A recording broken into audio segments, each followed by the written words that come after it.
ومن أحسن قولا ممن دعا إلى الله وعمل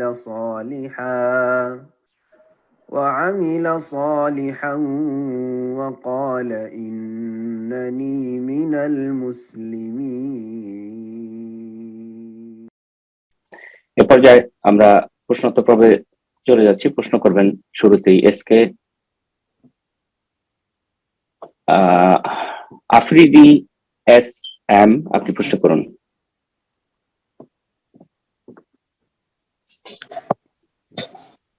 আসসালামু আলাইকুম সম্মানিত শেখ। ওয়ালাইকুম আসসালাম ওয়া রাহমাতুল্লাহি ওয়া বারাকাতুহু। শেখ, আমি পশ্চিমবঙ্গ থেকে বলছি। কোন ডিস্ট্রিক্ট? 24 পরগনা, উত্তর 24 পরগনা। বলুন। শেখ, বলছি বর্তমানে ফিলিস্তিনে যেটা ঘটছে, হামাস ইহুদিদের উপরে প্রথমে যে হামলাটা করলো, এটা কি শরিয়ত সম্মত? আর আমাদের মুসলিম ভাইরা বলছে ইহুদিরা ফিলিস্তিনের উপর অনেক অত্যাচার করেছে, এই জন্য হামাস ফিলিস্তিনের জন্য লড়ছে প্রতিরক্ষামূলক। শেখ, শাসক ছাড়া প্রতিরক্ষামূলক যুদ্ধের বিধানটা জানতে চাই, এইভাবে লড়াইটা কি শরিয়ত সম্মত? আল্লাহু আ'লাম, আল্লাহ ভালো জানেন। আমি দূরে আছি যেমন আপনারা দূরে আছেন, ঠিক আছে। তবে আমাদের উপর যেটি ফরজ সেটি হচ্ছে মুসলিম ভাই বোনদের পাশে সবসময় দাঁড়াইতে হবে। জি। আর ফিলিস্তিন হচ্ছে মুসলিমদের ভূখণ্ড, যেমন মুসলিমদের সাহায্য করা ফরজ। মুসলিম যদি সাহায্যের মুখাপেক্ষী হয় তাহলে তোমাদের সাহায্য করা ফরজ, সার্বিক। এটি যেমন স্বীকৃত আমাদের আকীদার বিষয়। কাফেরকে সাহায্য করা হারাম, কবিরা গুনাহ, এবং কাফেরকে সাহায্য করলে ঈমান ভঙ্গ হয়ে যায়। আর তারপর এমন কাফের যারা হচ্ছে জালেম, দখলদার, যাদের সেখানে কোনো অধিকার নেই। জি। 2 নম্বর কথা, ফিলিস্তিন হচ্ছে মুসলিমদের পবিত্র ভূমি, ইহুদিদের নয়। বাকি কথা হইল যে এই আক্রমণ করা ঠিক হয়েছে না ভুল হয়েছে, আমিও দূরে আছি, আপনারা দূরে আছেন। যা কিছু ঘটে গেছে সেটার সংশোধন করা সম্ভব নয়। অবশ্যই তারা ইহুদিরা সীমা লঙ্ঘন করে আসছে, আর জুলম, সীমাহীন জুলম করে আসছে কাফেররা, এই ইহুদিরা অন্যদের পৃষ্ঠপোষকতায় মুসলিমদের উপর, ফিলিস্তিন ভাই বোনদের উপর, যেসব এখানে বলার সময়ও নেই, আর সেগুলি এখানে শোনাবারও সময় নেই, আপনাদের শোনারও সময় নেই। আল্লাহ মুসলিমদের হেফাজত করুন। এখন আমাদের যেটি করণীয়, এই পরিস্থিতিতে যার পক্ষে যতটা সহযোগিতা সম্ভব সহযোগিতা করবে। বাকি সবচেয়ে বড় সহযোগিতা যেটা করতে পারবেন সেটা হচ্ছে দোয়া করুন মুসলিম ভাইদের বোনদের জন্য। দোয়া করার তৌফিক হয় না, এটা কি জেহাদ? এটা জেহাদ নয়। হ্যাঁ, কেউ বলছেন নয়, কেউ বলছে হ্যাঁ। আরে ভাই, এগুলো কে করতে বলেছে তোমাকে? তুমি দোয়া করো মুসলিম ভাই বোনদের জন্য, কারণ তারা মজলুম। অনসুর আখাকা যালিমান আও মাজলুমান, তোমার মুসলিম ভাই হ্যাঁ যদি জালেম হয় তো সাহায্য করো, মানে জুলুম করতে দিও না। আমাদের মুসলিম ভাইরা ফিলিস্তিনরা জালেম না, মজলুম। মজলুমের সাহায্য করো। নসরুল মজলুম আল্লাহ ফরজ করেছেন, মজলুম নির্যাতিতের সাহায্য করা। এতটুকু আমাদেরকে জেনে রাখতে হবে। তাদের জন্য দোয়া করতে হবে, তাদের পাশে দাঁড়াতে হবে। তাদের যে কোনো রকমের, যে কোনো মুসলিম ভাই বোনদের সাহায্য করা সম্ভব যদি হয় তাহলে সাহায্য করবে। আল্লাহ রাব্বুল আলামিন তৌফিক দান করুন, মুসলিম উম্মার হেফাজত করুন। আল্লাহ রাব্বুল আলামিন জালেমদেরকে ধ্বংস করুন, জালেমদের থেকে আল্লাহ প্রতিশোধ নেন। আল্লাহুম্মা ইন্তাকিম মিনহুম, আল্লাহুম্মা ইন্তাকিম মিনাল ইয়াহুদ, আল্লাহুম্মা ইন্তাকিম মিনাল ইয়াহুদ। আমিন ইয়া রাব্ব। এ পর্যায়ে প্রশ্ন করবেন জামিরুল হক, আপনি প্রশ্ন করুন। আসসালামু আলাইকুম ওয়া রাহমাতুল্লাহ। ওয়ালাইকুম আসসালাম ওয়া রাহমাতুল্লাহি ওয়া বারাকাতুহু। মুর্শিদাবাদ থেকে জামিল হক। শেখ ভালো আছেন? জি আলহামদুলিল্লাহ। বলো। শেখ বলছিলাম, ওই জান্নাত 8টি আর জাহান্নাম 7টি, এটা কতটা শরীয়ত সম্মত শেখ?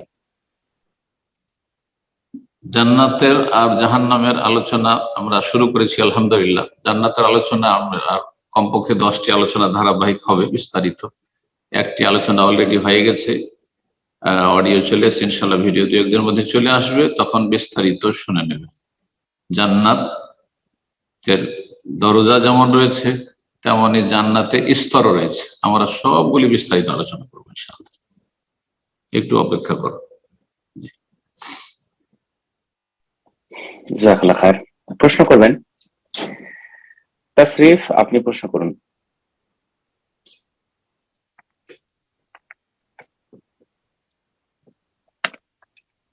জি, আপনার ফোনটা আনমিউট হয়েছে, প্রশ্ন করুন।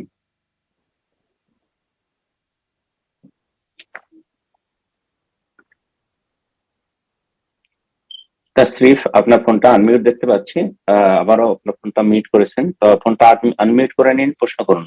তাসরিফ, আপনার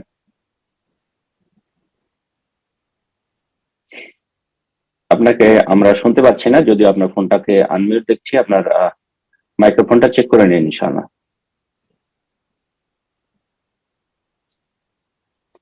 তো ইনশাআল্লাহ এই পর্যায়ে আমরা আরেকজনকে সুযোগ করে দিই, প্রশ্ন করবেন।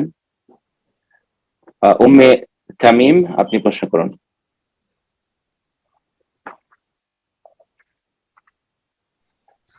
আসসালামু আলাইকুম সাহেব।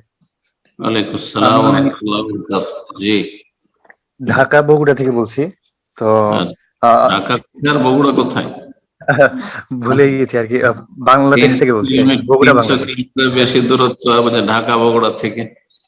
এটা তো যাদের দুনিয়া সম্পর্কে জ্ঞান নাই ওরা বলছে, পশ্চিমবঙ্গের যদি উত্তরবঙ্গের শিলিগুড়ি তো থাকে, বলবে যে কোথায় বাড়ি, ও আপনি কলকাতা। অজ্ঞদেরই। আপনি একটা শিক্ষিত মানুষ, আমি দুনিয়া বুঝি আলহামদুলিল্লাহ কিছু। তো কথা হচ্ছে যে বলবেন ঢাকা বগুড়া, এটিতে দুটো তো পরস্পর বিরোধী কথা। জি, গতকালকে আর কি আসছিল, ওইখান থেকে ভুলে বলে ফেলছি আর কি। আচ্ছা, দেখো রসিকতা করলাম আপনার সাথে, কারণ এরকম অভ্যাস অনেকের আছে। জি জি। বাড়ি কোথায়? কলকাতা থেকে 500 কিলোমিটার দূরে, 550 কিলোমিটার, মানে শিলিগুড়ি ধরেন, কোচবিহার 600 কিলোমিটার, আর বলছে ও কলকাতা আপনার বাড়ি, বলছে পশ্চিমবঙ্গ, বলছে কলকাতা। তো এগুলো অজ্ঞতা, আসলে দুনিয়া সম্পর্কে কোনো জ্ঞান নেই এদের। জি, জাযাকাল্লাহ। জি, আমার বোনের আর কি একটা প্রশ্ন ছিল যে মাতার যেই আর কি স্বর্ণটা আছে, এটা কি আর কি মূল সম্পত্তির অন্তর্ভুক্ত কিনা? লাইক এটা কি কিসের স্বর্ণ? মায়ের যেই সম্পদটা আছে সেটা কি মূল সম্পত্তির অন্তর্ভুক্ত কিনা, মানে এটা কি ভাই বোনদের মধ্যে সমভাবে বন্টন হবে কিনা? ওইভাবে বন্টন হবে। মায়ের পরিত্যক্ত সম্পদ যেইভাবে বাবার পরিত্যক্ত সম্পদ ভাগ হবে, মা বাবার ধন সম্পদের ভাগ বন্টনে কোনো পার্থক্য নেই। কারণ আমার দেশের অজ্ঞ মুসলিমরা মনে করে যে মায়ের ধন সম্পদে মেয়েদের হক বেশি, আর বাবার ধন সম্পদ সবগুলি দখল করে ছেলেরা খেয়ে নেয়, বেঈমানগুলো। হ্যাঁ, কথা বোঝা গেছে না? জাহালাত, অজ্ঞতা দিন সম্পর্কে। বাবা মায়ের উভয়ের ক্ষেত্রে আল্লাহ বলছে ইউসিকুমুল্লাহু ফি আওলাদিকুম, আল্লাহ তোমাদেরকে ওসিয়ত করছেন, আল্লাহর ওসিয়ত ফি আওলাদ, তোমাদের ছেলে মেয়েদের ক্ষেত্রে, ছেলে মেয়ে উভয়ের ক্ষেত্রে, লিযাকারি মিসলু হাজ্জিল, ছেলে সন্তানকে দ্বিগুণ দেবে মেয়ের তুলনায়, কিন্তু দিতে হবে প্রতিটি সম্পদে দিতে হবে, প্রতিটি ইঁটে দিতে হবে, প্রতিটি বস্তুতে দিতে হবে। যদি 10-20 কিলো চাউল থাকে তাতেও, বাড়িতে যখন মানুষ মারা যায় তখন বাড়িতে কিছু চাউল রেখে গেছে, ধরেন আপনার মা, আপনার বাবা, ওটাতে যেমন আপনাদের ভাগ আছে তেমন বোনদের ভাগ আছে। ওই একা খেললে হবে না, যে আপনার ওয়াইফ খেললো যে আপনি, এটা তো আমাদের বাড়ি, আর বোন তো চলে গেছে শ্বশুর বাড়ি, না বোনের ভাগ আছে, ওখান থেকে চাউলের ভাগ নিয়ে যাবে। শাকসবজি কিছু রাখতে, ওতে ভাগ আছে। মানুষ মারা গেলে আর ওর মালিক কেউ থাকে না, ওর মালিক হচ্ছে সমস্ত ওয়ারিসিন, উত্তরাধিকারী। এর চাইতে ভালো করে আর কি বুঝাবো বলুন দেখি? আল্লাহ তৌফিক দান করুন সুবিচারের। জাযাকুমুল্লাহ। বারাকাল্লাহ ফিক। তো ইনশাআল্লাহ আমরা আবারও সুযোগ করে দেব। তাসরিফ, আপনার ফোনটাকে আনমিউট করে নিন, প্রশ্ন করুন।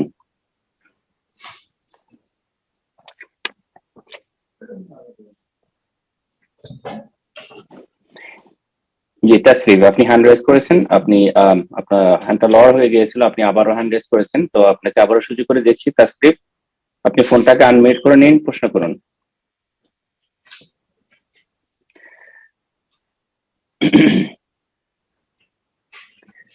ইনশাআল্লাহ আমরা সময় না নিয়ে আমরা আরেকজনকে সুযোগ করে দিচ্ছি। আর আমি মনোযোগ আকর্ষণ করবো ভাই বোনদের প্রতি, যারা হ্যান্ড রেজ করেছেন অবশ্যই আপনাদের নাম মেনশন করার সাথে সাথে ফোনটা আনমিউট করে প্রশ্ন করার চেষ্টা করবেন, যাতে করে আমরা সময়গুলো কাজে লাগাতে পারি ইনশাআল্লাহ। প্রশ্ন করবেন মোহাম্মদ ইব্রাহিম, আপনি প্রশ্ন করুন।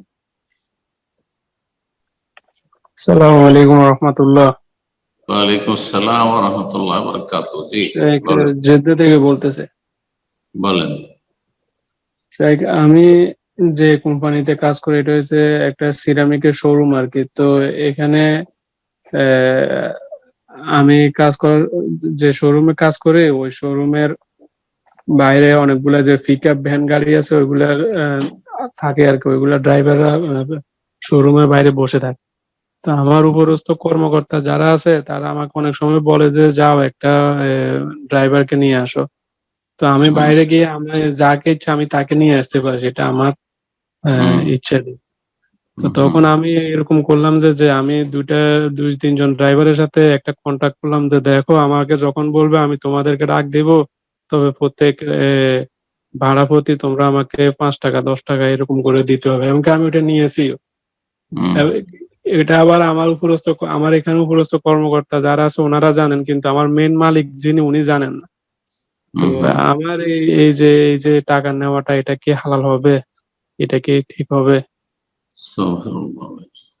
না, এটি আপনার জন্য জায়েজ নয়, যেহেতু আপনি কোম্পানির কাজ করছেন, নিজের কাজ নয়। যেহেতু কোম্পানির আপনি বেতন নিচ্ছেন, এই সময়টার এই যে কাজগুলো করছেন, এই যে ড্রাইভারটা ডেকে দিচ্ছেন, এটাও কিন্তু কোম্পানির ডিউটি। সুতরাং এই সময়ের মধ্যে আপনি নিজের পকেটে কিছু ঢুকাবেন, ইনকাম কমিশন, এটা জায়েজ নয়। তো এই ক্ষেত্রে আপনি যা অতীতে করেছেন আল্লাহ মাফ করবেন, মাসলা জানছিলেন না হয়তো, কিন্তু এটা জায়েজ নয়।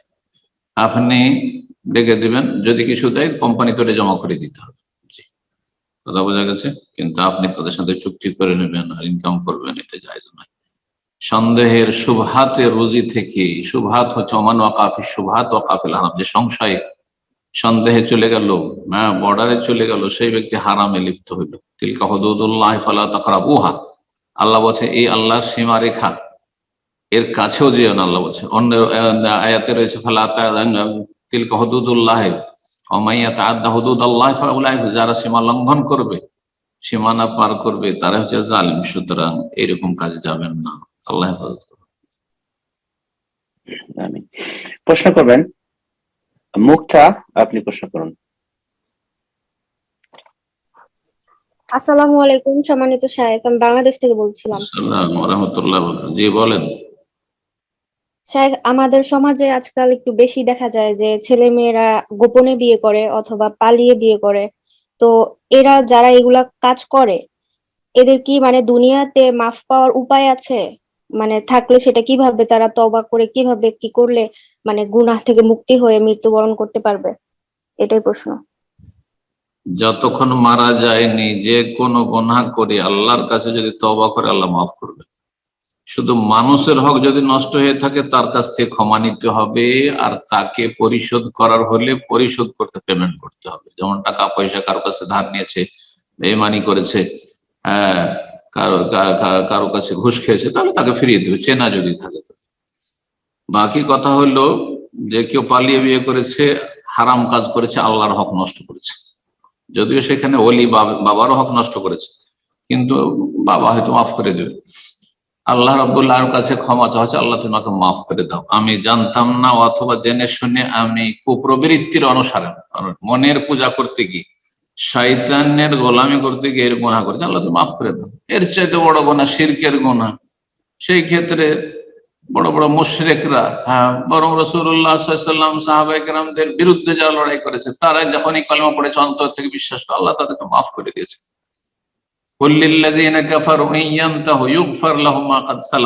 আল্লাহ কোরআনে বলছেন যে কাফেরদেরকেও বলে দাও, এমনকি ইহুদিদেরকেও বলে দাও, যতই বড় কট্টর ইসলামের মুসলিমদের দুশমন হোক না কেন, কুল্লিল্লাযিনা কাফারু, কাফেরদেরকে জানিয়ে দাও আল্লাহ যে কত দয়ালু, আরহামুর রাহিমিন।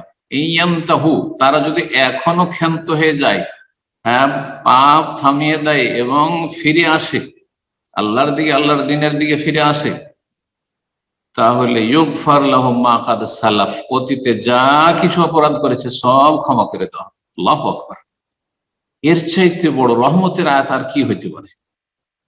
জি, অনেক মুফাসসিরগণ বলেছেন যে কাফেরকে আল্লাহ ডাক দিচ্ছেন। জি, অন্য আয়াত আল্লাহ আফালা ইয়াতুবুনা ইলাল্লাহি ইয়াস্তাগফিরুনাহু, যারা অপরাধ করেছো, যে কোনো অপরাধী, যত বড় মুশরিক কাফের হোক না কেন, ইসলামে দুশমন হোক না কেন, অথবা হারাম জেনা করুক, মদ খাক, আর খুন করুক, যাই হোক না কেন, হ্যাঁ, আল্লাহ বলছে আফালা ইয়াতুবুনা ইলাল্লাহ, তারা কি আল্লাহর কাছে তওবা করবে না? এখনো সময় আছে, তওবা করো। ওয়া ইয়াস্তাগফিরু, আল্লাহর কাছে ক্ষমা চাইবে না। আল্লাহু হুল গফুরুর রহিম, আল্লাহ গফুরুর রহিম, আল্লাহ বড় মার্জনাকারী। সুতরাং লা তাকনাতু মির রাহমাতিল্লাহ, আল্লাহ করে বলছে আল্লাহর রহমতে নিরাশ হয়ে না। তবে কাজটি নোংরামি হয়েছে, অশ্লীল কাজ হয়েছে, অশ্লীলতা হয়েছে, জেনা ব্যভিচার হয়েছে। যদি বড় জেনা নাও হয়ে থাকে, এমনি শুধু তার সাথে প্রেম আলাপ হয়েছে, তারপরে পালিয়ে গিয়ে বিয়ে করেছে, তবু হারাম কাজ হয়েছে। জেনার প্রায় স্তরগুলি পার করেছে, তারপরে পালিয়েছে। একটি মেয়ে কখনো পালাবে না যতগুলো জেনার স্তর আছে সেগুলি পার না করলে। তো আল্লাহর কাছে সমস্ত অশ্লীলতা থেকে তওবা করতে হবে, আল্লাহ মাফ করে দেবেন ইনশাআল্লাহ। জি, আর যদি বিয়ে এরকম হয়ে থাকে বিনা ওলিতে, তো সতর্কতামূলক বিয়ে নবায়ন করবে ওলির সম্মতিতে, অলির অনুমতিতে। অলির অনুমতি বা নেতৃত্ব অবশ্যই লাগবে। এই নয় যে ওই বিয়েতে থেকে গেলাম আর আল্লাহর কাছে তওবা করলাম, যথেষ্ট নয়। জি, জাযাকাল্লাহ খায়ের। এ পর্যায়ে প্রশ্ন করবেন সাফিউল্লাহ বিন আব্দুল হাই, আপনি প্রশ্ন করুন।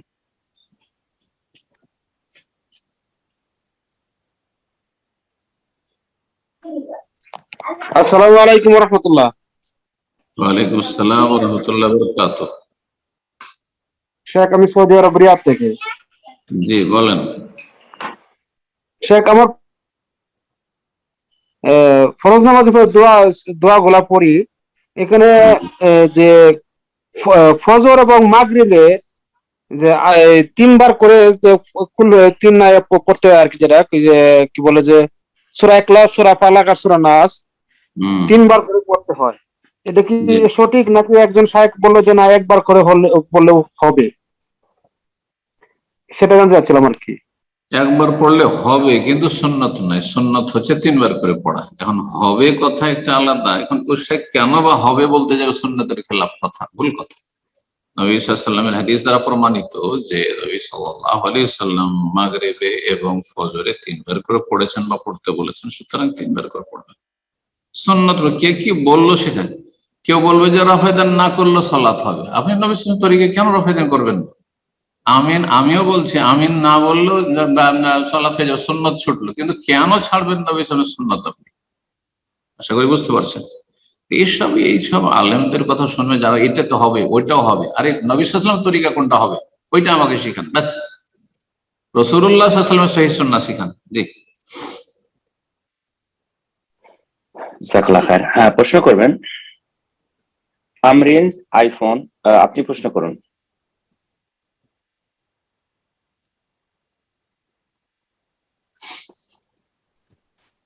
আসসালামু আলাইকুম ওয়া রাহমাতুল্লাহি ওয়া বারাকাতুহু। ওয়ালাইকুম আসসালাম ওয়া রাহমাতুল্লাহি ওয়া বারাকাতুহু। আমি নিউইয়র্ক থেকে বলছিলাম। বলেন। আমার কোশ্চেন হচ্ছে, আমি নিজে কাজ করি, তো সাধারণত আমার ব্রেক টাইম হয় 12:20-এ। আমাদের এখানে জোহর টাইম হয় 12:38-এ। এটা হচ্ছে আমরা মানে ফোনের দেখে পড়ি। তো আমার কোশ্চেন হচ্ছে, একদিন ভুল করে আমি 12:30-টার দিকে নামাজ পড়ে ফেলছি। তো পরে আমি বুঝতেছিলাম না নামাজটাকে আবার আমার পড়া উচিত ছিল, বা মানে সাধারণত আমি তারপরে পড়ি। তো টাইমটাকে আসলে ঠিক ছিল কিনা, কারণ আমরা তো আসলে ঘড়ি দেখে দেখে টাইম আস্তে আস্তে বাড়ে কমে, এটা হতে থাকে। তো 4-5 মিনিট আগে পড়া যাবে কি যাবে না, এটা হচ্ছে আমার কোশ্চেন। আমরা ফলো করি হচ্ছে একটা অ্যাপস ফলো করি, মুসলিম প্রো নামে একটা অ্যাপস আছে। ওই অ্যাপসটা দেখেই সাধারণত নামাজের টাইমটা ফলো করার চেষ্টা করি। ওই অ্যাপসে আসর আর ফজরের টাইমটা কি ওই যে হানাফিরা যেমন আসরটাকে লেট করে পড়ে, আপনার অ্যাপসে ওই সেটাই শো করে নাকি? না, আসর আর্লি হয়, আসর আর্লি হয়ে যায়। কিন্তু হানাফি মাযহাব যদি ফলো করতে যাই, যেহেতু আমি সৌদি আরবে গিয়েছিলাম তখন দেখেছি তারাও একটু আর্লি পড়েন, সেজন্য এইটাকে ধরেই আমি এইভাবে মানে এই ফোনের অ্যাপসটাকে ধরেই সাধারণত আসরটা একটু আর্লি পড়ে ফেলি। জি, আমি এই জন্য জিজ্ঞাসা করলাম যে হানাফিরা যেসব সালাতের টাইম টেবিল লিখে বা প্রচার করে তাতে একটু বিলম্ব সব সালাতে থাকে, বিলম্ব থাকে।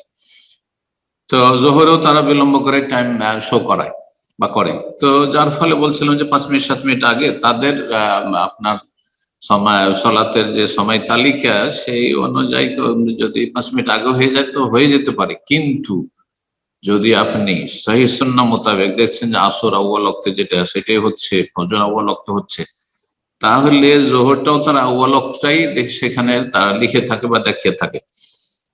সুতরাং তার 5-7 মিনিট আগে তো জাওয়াল হয়নি, মাথার উপর থেকে সূর্য গড়েনি। সূর্য যদি মাথার উপর থেকে জাওয়াল না হয়, না ঢলে বা না গড়ে, তাহলে জোহর পড়া জায়েজ নাই। এই ক্ষেত্রে আপনাকে লম্বা ছাড় দেওয়া হয়েছে, আপনি বিলম্ব করতে পারেন, লেট করে জোহরের সালাত আদায় করা নাজায়েজ কিছু নয় প্রয়োজন বশত, কিন্তু আউয়াল ওয়াক্ত উত্তম। তো আপনি 38-এর জায়গায় 30-এ আদায় করে নিয়েছেন, এটা ঝুঁকিপূর্ণ, এমনটা আগামী তার করবেন না। যদি সেই সময়টা অনেক আগে হয়েছে আর সন্দেহ হয়ে আছে যে কি জানি জওয়াল হয়েছিল কিনা, তাহলে আল্লাহ মাফ করবেন, ইনশাআল্লাহ কবুল করবেন হয়তো।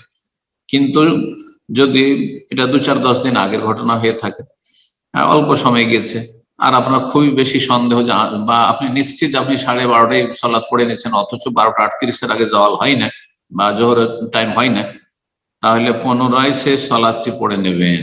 এতে আপনার ইমানের, ইসলামের সালাতের হেফাজত রয়েছে, আল্লাহর কাছে আপনি মুক্তি লাভ করতে পারবেন, আপনার ফরজ আদায়। জি, বারাকাল্লাহ ফিক। প্রশ্ন করবেন তাসমির রহমান, জামালপুর, বাংলাদেশ থেকে। আপনি প্রশ্ন করুন।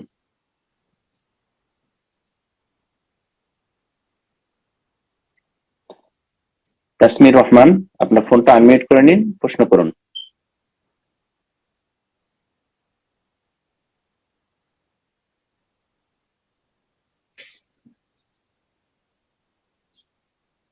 জি, তাসমির রহমান, জামালপুর, বাংলাদেশ থেকে। আপনি হ্যান্ড রেজ করেছেন, আপনার ফোনটা আনমিউট করে প্রশ্ন করুন। ইনশাআল্লাহ আমরা এই পর্যায়ে আরেকজনকে সুযোগ করে দিচ্ছি, প্রশ্ন করবেন আমির ফারুকি। আপনি প্রশ্ন করুন।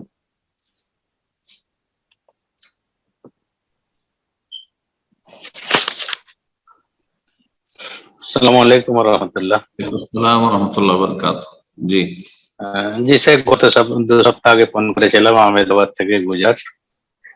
আচ্ছা আচ্ছা, গুজরাট থেকে। জি বলেন। গুজরাট থেকে স্যার, আমরা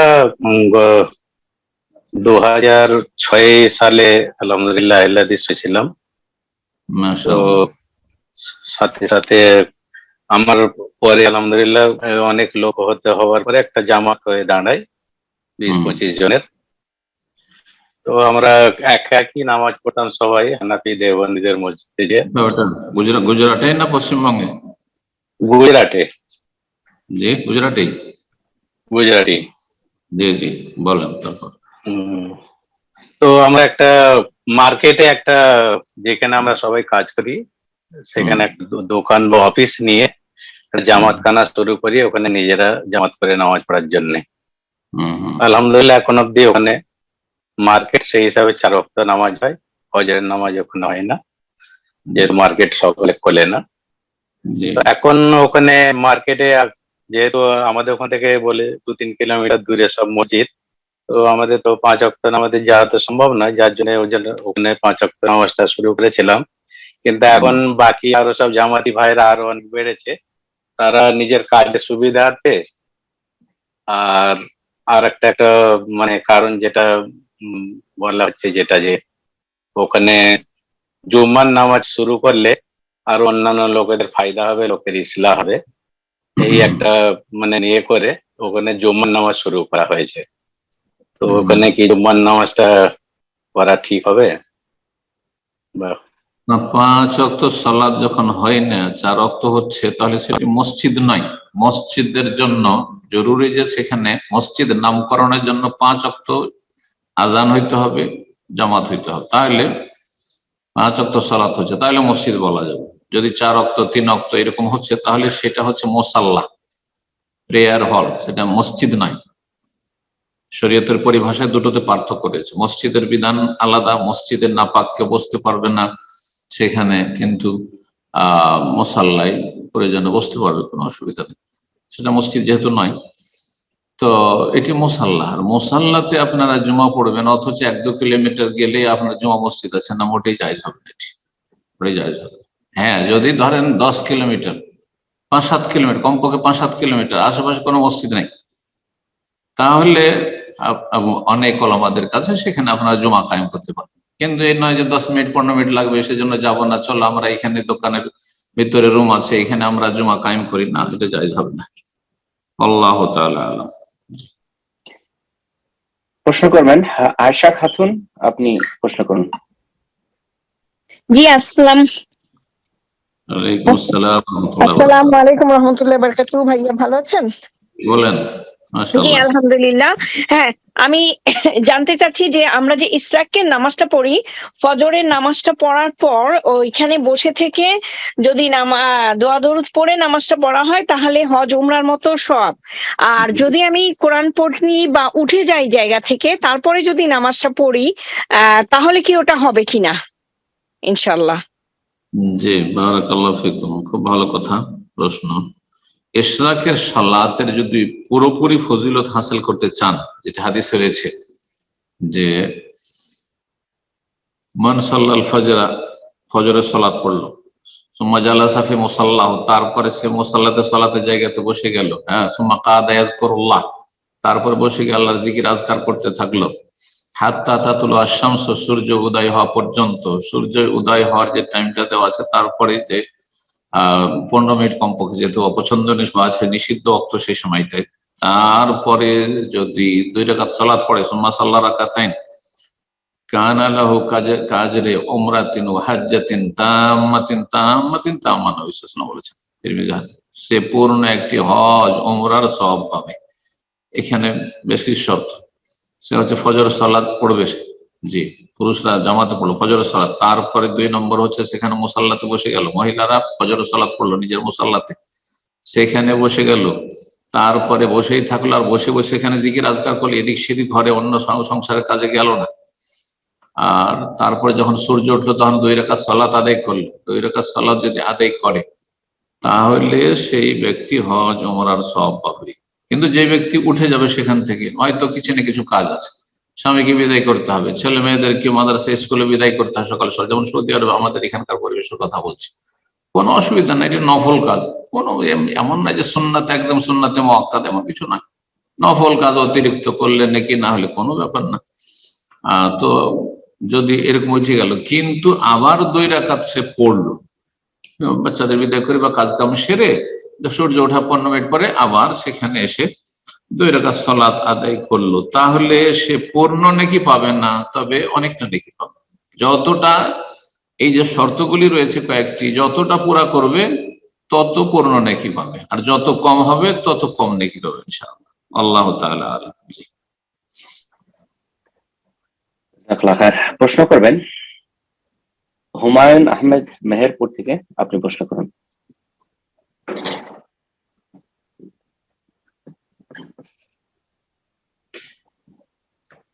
হুমায়ুন আহমেদ, আপনার ফোনটা আনমিউট করে নিন, প্রশ্ন করুন মেহেরপুর থেকে।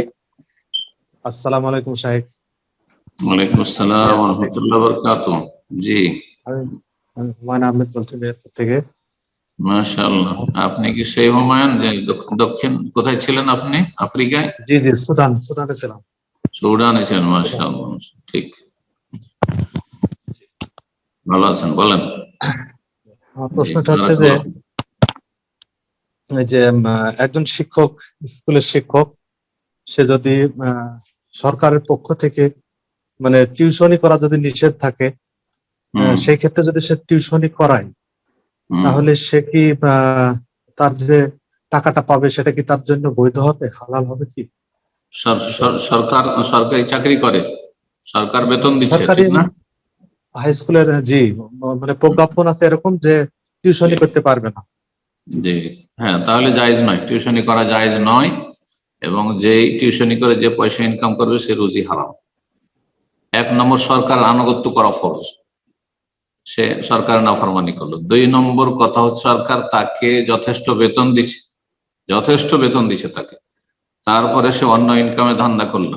এর শুধু শিক্ষকদের ক্ষেত্রে না, এরকম হসপিটালে যারা ডাক্তার তারা হাসপাতালে মোটেই চিকিৎসা করে না, সরকারি হাসপাতালে সমস্ত পেশেন্টকে বলে যে আমার চেম্বারে চলে এসো। এদের রুজি, বাইরে রুজি হারাম যারা সরকারি চাকরি করে।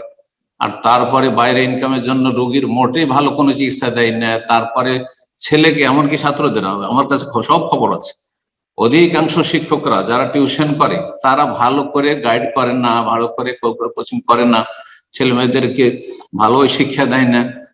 শুধু কাকে, হ্যাঁ আমার কাছে টিউশন পড়ো এই সাবজেক্টের, তাহলে আমি সবকিছু দিয়ে দেবো তোমাদেরকে, নোট দিয়ে দেবো তোমাদের, এই করে দেবো। কিন্তু ক্লাসে যে তার আমানত ছিল এগুলো দিতে হবে সেটা মোটেই দেয় না, যাতে করে বাধ্য হয় ওসব ছেলে প্রতিটি সাবজেক্টের জন্য টিউশন পড়তে। কথা বোঝা গেছে? এই রুজি হারাম, নিঃসন্দেহে হারাম।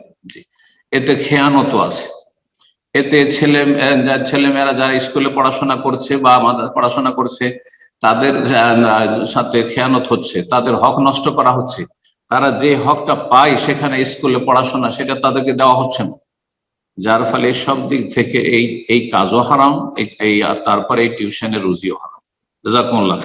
কোনো বাড়াবাড়ি করে বলছি না, আল্লাহকে ভয় করুন এবং সরকার যেইভাবে আপনাকে আমানত দিয়েছে সেই আমানত ঠিকভাবে আদায় করার চেষ্টা করুন। আল্লাহ তৌফিক দান করুন। আমিন।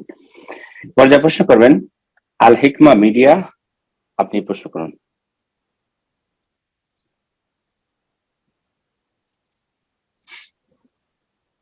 আল হিকমা মিডিয়া, আপনার ফোনটা আনমিউট করে নিন, প্রশ্ন করুন।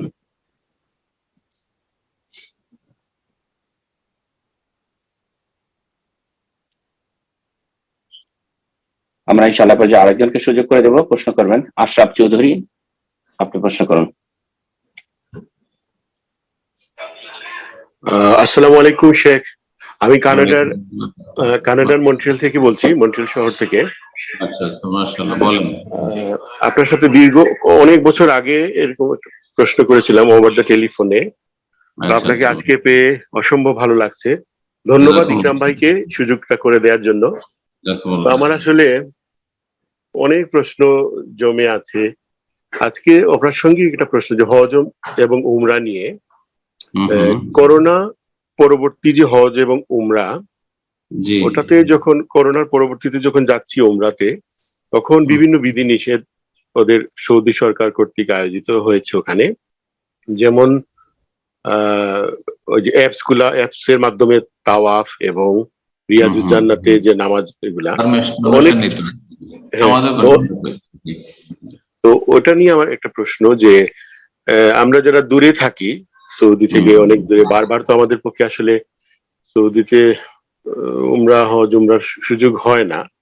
তো আমরা যদি কাবার কাছাকাছি তাওয়াফ করতে চাই, অনেকেই একটা ফেক ওই যে ইহরাম পরে বলে যে ইহরাম ফেক ইহরামটা পরে ওরা তাওয়াফ করে, তখন এটা হলে কি হয়, সুযোগটা দেয় ওরা কাবার কাছাকাছি তাওয়াফের।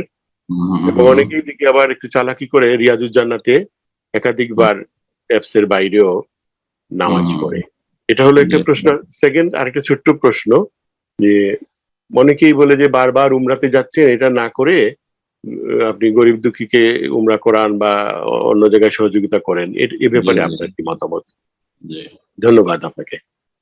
প্রশ্ন করেছেন ভাই, খুব গুরুত্বপূর্ণ, যে আপনার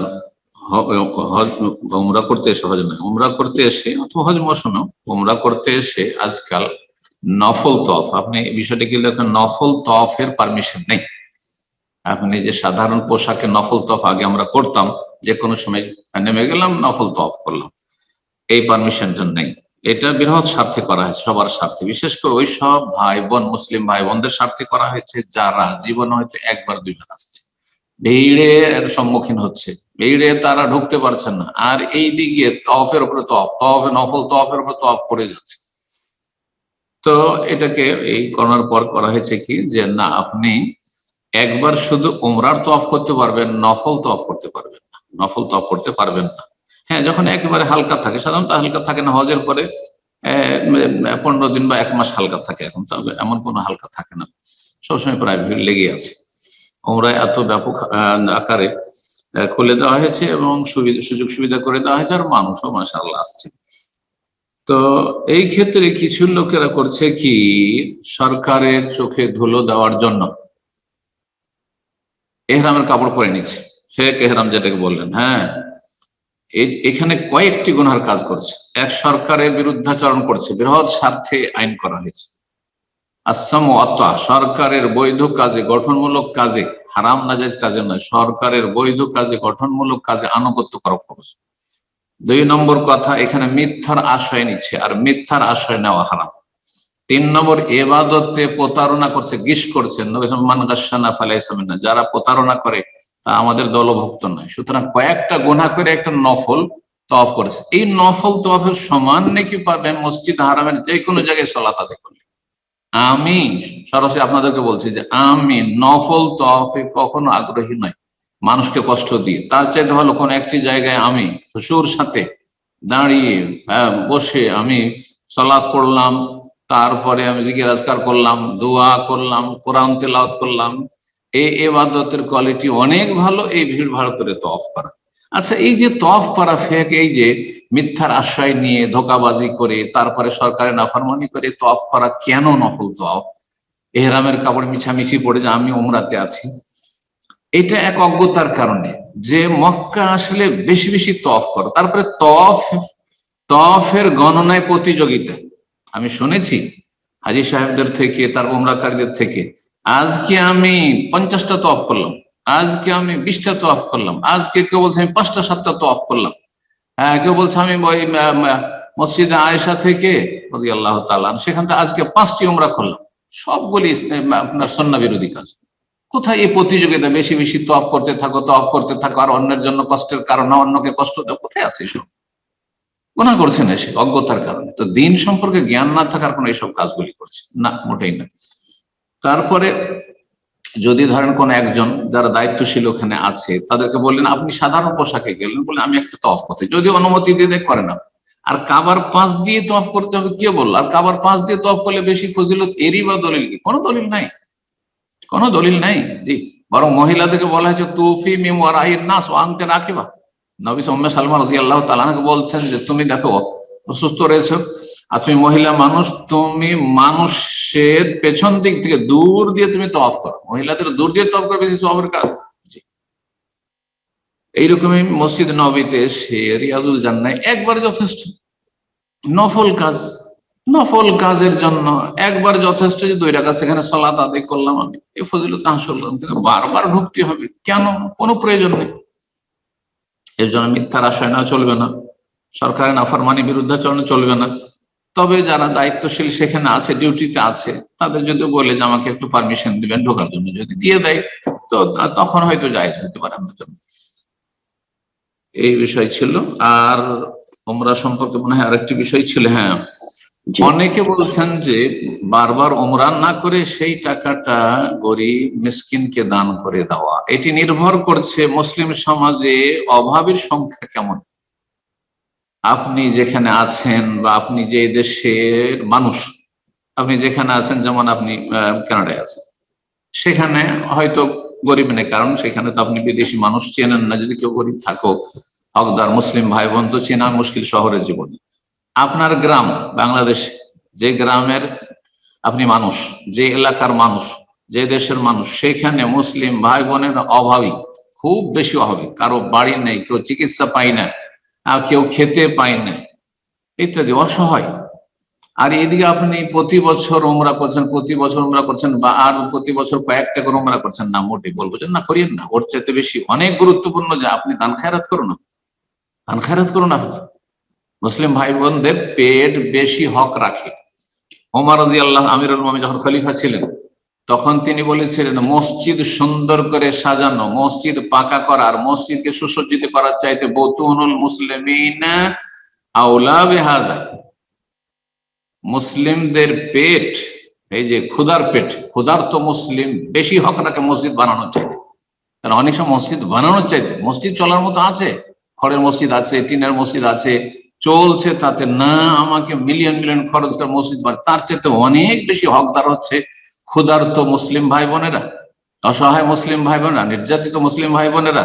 যাদের বাড়ি ঘর নেই, যারা চিকিৎসা করতে পারছে না, করাতে পারছে না ছেলে মেয়েদের ইত্যাদি, অশিক্ষিত থেকে যাচ্ছে, পয়সার অভাবে পড়াশোনা করতে পারছে না, এটা অবশ্যই আপন জায়গায় শিখতে হবে। কিন্তু যদি দেখা যায় যে না, এমন আমি যে দেশের মানুষ বা যে এলাকার মানুষ, আমার আত্মীয় স্বজন ছাড়াও মুসলিম ভাই বোন এলাকার সবাই সচ্ছল মোটামুটি, আর আমি বছরে কয়েকবার করে উমরা করছি না, প্রতি বছর একবার করে আসছি, উমরা করে যাচ্ছি, এটাও করছি, আবার দেশেও কিছু দান খায়রাত করছি, হ্যাঁ, ওরা আপত্তিকর কাজ করছে। যারা শুধু উমরাই করে আর হজ করে প্রতি বছর বারবার করে, আর গ্রামের এলাকার মানুষ অভাবীদের খোঁজ খবর নেয় না, বলবো যে না, এরা কোনো ভালো কাজ করছে না, এরা কোনো ভালো কাজ করছে। এদের ভালো কাজ হচ্ছে যে আগে এলাকার অভাবীদের আর্থিক সংকট দূর করো, জি, তাদেরকে খেতে দাও, তাদেরকে সুচিকিৎসা দাও, তাদের জন্য কিছু করো, তাদের বাড়ি ঘরগুলো ভেঙে পড়েছে, নদীর ভাঙনে কেটে যাচ্ছে, তাদের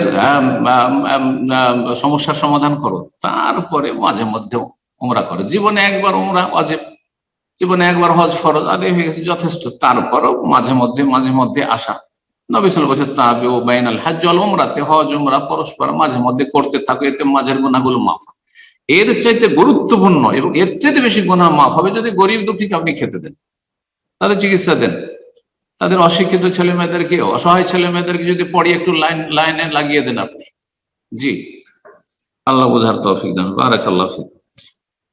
অবস্থা বুঝে ব্যবস্থা নেবেন। জাযাকাল্লাহ খায়ের শেখ, অনেক সময় হয়ে গেল, আজ ইনশাআল্লাহ এখানে শেষ করা যাক।